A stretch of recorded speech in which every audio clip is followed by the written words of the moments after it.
Olá, meus queridos, um grande prazer, trazendo aqui uma breve consideração, uma breve análise, né? Não muito profunda, claro, mas breve.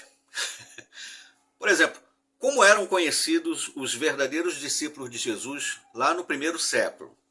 Será que eles eram conhecidos pelo nome de alguma denominação religiosa, de alguma organização religiosa? Será que eles tinham uma placa religiosa que os identificasse, que dizia assim: ah, eu faço parte da organização tal, eu faço parte da denominação tal. Não, mas eu faço parte daquela denominação religiosa ali. Qual era o nome da igreja em que os discípulos estavam inseridos?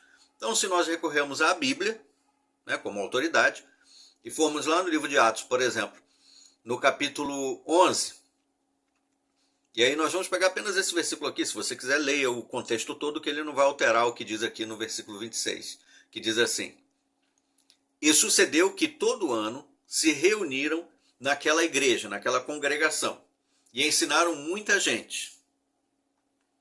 Então, Atos capítulo 11, versículo 26 diz: e tendo-o encontrado, levou-o a Antioquia.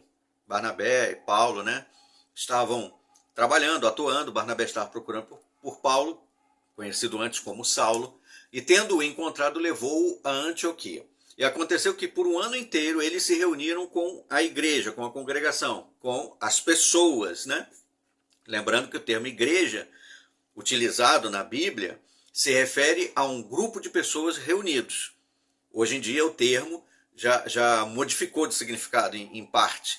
Geralmente quando a gente fala igreja, o pessoal pensa num prédio, né? num templo religioso, num lugar específico, num lugar geográfico, né? Que tem ali uma sala, uma cobertura. Então quando fala igreja hoje, se pensa nisso. No termo original utilizado, a igreja se refere a um grupo de pessoas reunidos. Não importa a quantidade, mas um grupo de pessoas reunidos com um propósito era chamado de igreja. Então, por um ano inteiro eles se reuniram com os irmãos, chamados então de igreja, e ensinaram muitas pessoas. E os discípulos foram chamados cristãos pela primeira vez em Antioquia. Então, outras traduções da Bíblia dizem, né, que por providência divina, por uma orientação divina, por direção divina, eles foram chamados ou conhecidos como cristãos, que é uma derivação da palavra Cristo. Cristãos, ou seja, aqueles que seguem a Cristo. Então, como eram conhecidos os discípulos de Jesus? Com o nome de alguma religião que você conhece hoje, denominação religiosa? Simplesmente a Bíblia diz que eles eram conhecidos como cristãos, ou seja, seguidores de Cristo. Por isso, muitas vezes, quando me perguntam assim, de qual igreja você é hoje? Em qual congregação você está inserido hoje, ou faz parte? Então eu respondo com toda alegria: eu faço parte da mesma igreja dos primeiros discípulos de Jesus. Eu faço parte do grupo dos cristãos. É o que a Bíblia ensina, né? Pelo menos para mim.